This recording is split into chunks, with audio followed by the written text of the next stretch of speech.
there, YouTube. I'm back again today for another game review. And today I'm very excited to check out Scotland Yard, a compelling detective game for sleuths of all ages. This is for 3 to 6 players, ages 10 plus. It'll take about 25 to 35 minutes to play. And in Scotland Yard, one player is going to be the dreaded Mr. X, who is trying to elude capture from the detectives/police officers of Scotland Yard. You're going to have a big old map of Scotland, and Detective X is going to be secretly trying to sneak his way around the board and stay away from all the detectives for 24 turns, all the while the detectives are going to be working together, talking together, trying to capture the dreaded Mr. X. This is an oldie, but is it still a goodie? Does it stand the test of time? Let's open it up, and I'll tell you what I think.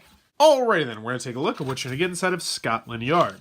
So first and foremost, we're going to our handy dandy rule booklet. It's about 7-8 pages, double-sided, not too many pictures, illustrations, but it should have you up and running pretty smoothly. It's also a very straightforward, simple game, so for the most part, I can teach you how to play right now. So in Scotland Yard, you are going to be detectives, and you'll have a team of 2, 3, 4, or 5 detectives all working against the dreaded Mr. X, who will have this nice little visor thing that they wear. And I don't know what Mr. X did, but he's trying to elude Scotland Yard, aka the police, the detectives. He's going to be doing that by moving himself all around this big board of what is presumably Scotland, taking the subway, taking the bus, taking the river from time to time, all the while everyone else is going to be playing as detectives trying to catch Mr. X. So how does it all work? Let's go over the components. Let's get into the gameplay. So first and foremost, we have the board out here. It's a pretty large board, as you can see. And you're going to notice there's lots of lines from here to there to everywhere. And all of these numbers are going to be different spots. And the numbers are connected by different ways you can get from number to number. So for instance, you can get from any destination to the destination next to it by taking a taxi, which will be these yellow tokens right here that say taxi. You also have pink ones right here, and you can see some of the numbers are pink, and if you have a pink number, you can go from a pink stop to a pink stop, and that will get you longer distances. So for instance, you can go from 79 all the way over here to 67, or from 79 all the way up to 46, so it's going to get you further distances because you're taking a subway. Next, you also have the bus, which is the green one. You'll see there's green lines spread about, and the green ones will get you from the green lines to the green lines. Pretty self-explanatory there. Now, the detectives are going to have these 3 types of tickets. They're going to get around with taxis, with the subway, and with the bus. Now, Mr. X is also going to have a couple extra tricks up his sleeve as he tries to elude the detectives. He's going to have 2 extra kinds of tokens. He's going to have black tickets and 2 X tickets. The 2 X tickets just means he's going to be able to make 2 moves on his turn. 2 subway rides, a bus ride and a subway ride, any combination, but he's going to be able to take 2 moves on his turn, and I'll explain how his moves and everybody else's moves work in a second. The last kind of tickets we have are going to be these tickets right here. This is a black ticket. Mr. X is the only person who gets these, and this means that you went either by taxi or by underground or by bus or potentially by river, but the opponents do not know what you used, because normally that is public knowledge. Also, component-wise, you get these little tokens right here. These are how you're going to move your detectives around the board. Obviously, Mr. X is going to have one, but he's only going to be on the board a couple times throughout the game, because if he were always on the board, it'd be pretty easy to find him. Last but not least, we got these tokens right here, and these are just your starter tokens. Everybody's going to get one of these at the beginning of the game. Detectives are going to flip theirs over, and they're going to go to these locations, 13, 197, there's a whole bunch of them, and you'll put your starting pawn on that said location, whereas the Mr. X is going to keep this in front of him secretly, and he's just going to note where he is. Now, Mr. X is also going to get this board right here, where he is going to be writing down the destinations that he's going to. So you write in there the way that you're going. So for instance, I would start off at 117. So let's see if we can find 117 real quick. So I am starting off, there's 116. I'm starting off right here. So let's just pretend that the detectives were at 86 and 152 and one over here and one over here. So for my first move, I might decide that I wanted to take a taxi from 117 to 129. So what I would do is I'd write 129 in there, and then I put a taxi right here. Now, my opponents do not see that I went to 129. They don't get to see that I wrote that there. All they know is that I took a taxi, which really isn't that useful because you can take a taxi literally anywhere on the map. So Mr. X is always going to go first, and then in turn order, everyone else is going to take turns playing one of their tickets. Now, this is one of the interesting aspects of the game because you start with a set amount of tickets if you're the detective. You have a set amount of taxis, you have a set amount of subways, and you have a set amount of buses, and you have to be judicious specifically with how you use the taxis, because taxis give you a lot of flexibility, but if you use all your taxis early, then you kind of get screwed over towards the end of the game, which is one of the aspects I'll mention in the pros and cons. The other interesting aspect is Professor X starts with a certain number of tickets, but all the other detectives give their tickets to Detective X. I'm not sure how that works thematically, but you give your ticket to Detective X, so Detective X never really has to worry about which tickets to use. But everybody else takes their turn. They move their detective, and they say how they're going to do that.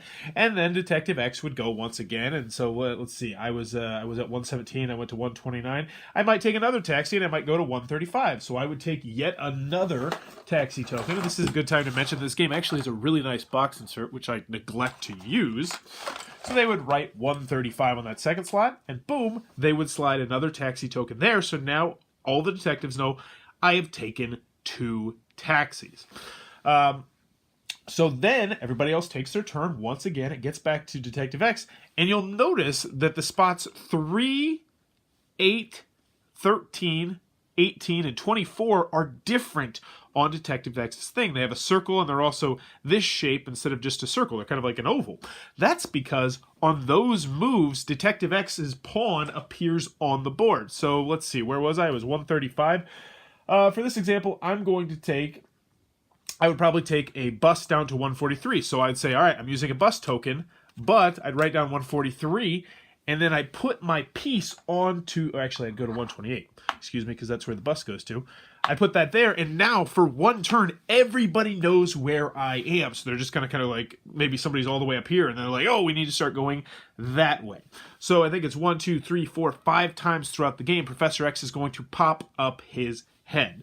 And really, it's just that. I mean, that's the entire game. It's a cat and mouse. If a detective ever is on the same spot as Professor X has to say, hey, you caught me, and game is over. But like I said, Professor X has trips up his sleeve. He has, I believe, 2 2X tokens, so he gets to move twice, 2 times.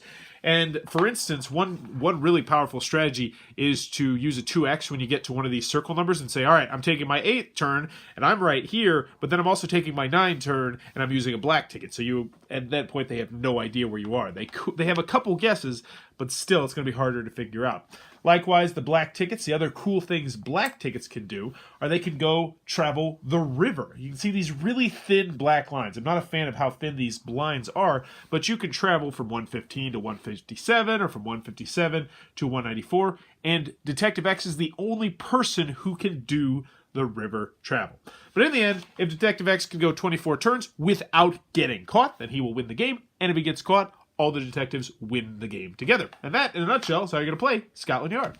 Alright, it's Scotland Yard from Ravensburger. What are my final thoughts? Let's go over the pros, let's go over the cons. First, on the con side, I think the biggest con that a lot of people are going to have in this game is its simplicity. If you go into this having played other games like Fury of Dracula and Spectre Ops and games like that that have this exact mechanic where someone is secretly moving around the board and trying to stay away from people, but at the same time it has more, this one can feel very dry because of how straightforward and how simple this game is. And for that reason, I would put this specifically in the gateway game category, in the family weight category. I don't think I would ever bust this out on a game night just because we've moved way past, at least in my game group, way past games like this. Because while this game was a perfectly serviceable gamery game back in the day, since then we have games that are just like this, but with more, but with added mechanisms, but with better mechanics. And for that, I have to put this specifically into the family weight category, which is a very narrow category for a lot of people. If you're not in the market for a family game, this is a hard one to recommend. Also, if you're playing as the detectives, you can have that feeling of dread in this game, where it's like Mr. X pops his head up the last time, and you're just, or the 18 turn, and you're all the way on the other side of the board. And you're like, well, guess I'm not helping my team because I'm completely on the other side of the map. I don't have my subway passes, or I don't have this. And you can get that feeling of dread as detectives. And yes, I know you win as a team, but still, if you're all the way at the top left corner of the board and somehow Professor X is all the way at the bottom right corner of the board and you only have like 8 turns to get there, it's like, oh well, I'm done.